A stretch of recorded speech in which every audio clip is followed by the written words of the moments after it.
My dear friends, welcome to masala magic. હું તમારી હાર્દિની પંડ્યા 15 દિવસ 15 દિવાળીના નાસ્તા લઈને આવી છું. એમાં આપણે આજે થર્ડ રેસીપી છે લીંબુ બારીની સેવ, જે આપણે સુરતની ફેમસ છે. એ આજે બનાવવાના છે. એની પ્રિપરેશન માટે આપણે 1 બાઉલ ચણાનો લોટ લીધેલો છે. તેમાં 1 ચમચી ચાટ મસાલો, 1 ચમચી સફેદ મરીનો પાવડર, 1 ચમચી કાળા મરીનો અને 2 લીંબુનો રસ લીધેલો છે. મીઠું લઈશું સ્વાદ પ્રમાણે. અડધી ચમચી તેલ લેવાનું છે. આમાં બહુ તેલની જરૂર નથી, બસ પ્રોપર મિક્સ કરી લઈશું. તમે સફેદ મરીના પાવડરની જગ્યાએ બ્લેક પેપર પાવડર બી આપણે જે લીધો હતો એનું તમે પ્રમાણ વધારી અને લઈ શકો છો. થોડું પાણી લઈ અને પ્રોપર મિક્સ કરીશું. જેમ જેમ જરૂર જણાય એમ પાણી લઈશું.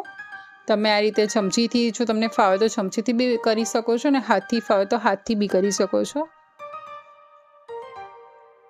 પણ ચમચીથી કરવું ઇઝી રહે છે, એટલે હું ચમચીથી કરી રહી છું.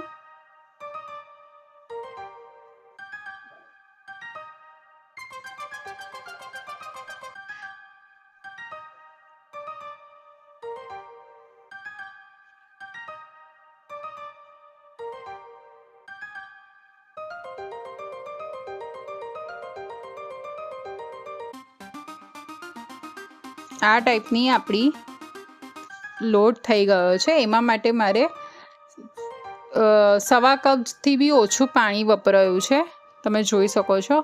હવે આપણે લોટને બરાબર સરસ ફીણવાનો છે.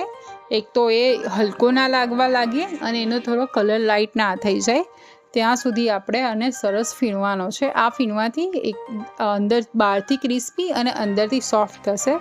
તમે જોઈ શકો છો આ ટાઈપની મેં જારી લીધેલી છે, ઝીણીવાળી.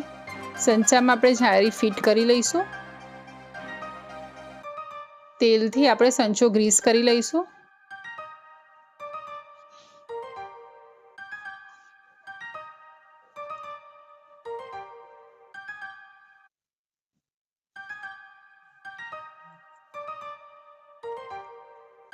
આ રીતે આપણે થોડું હાથમાં બી તેલ લઈ લઈશું.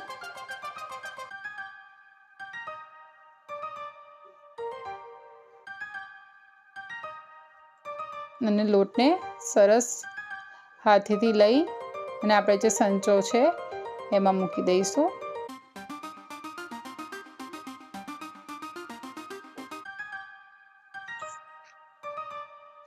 સાઈડ બાય સાઈડ આપણે તેલ ગરમ કરવા બી મૂકી દઈશું. હવે આપણે આ તેલ મીડિયમ ફ્લેમ પર રાખેલું છે, એમાં આપણે સેવ પાડી લઈશું.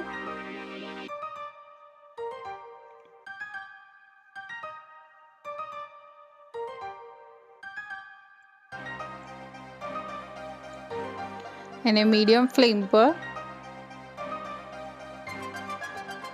થોડી લાઇટ બ્રાઉન થાય ત્યાં સુધી તળવાની છે.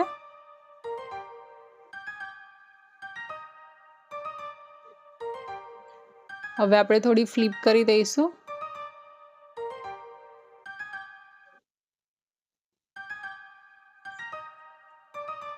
ફ્લિપ કરીને બી આપણે એક સાઈડ તળાવવા દઈશું.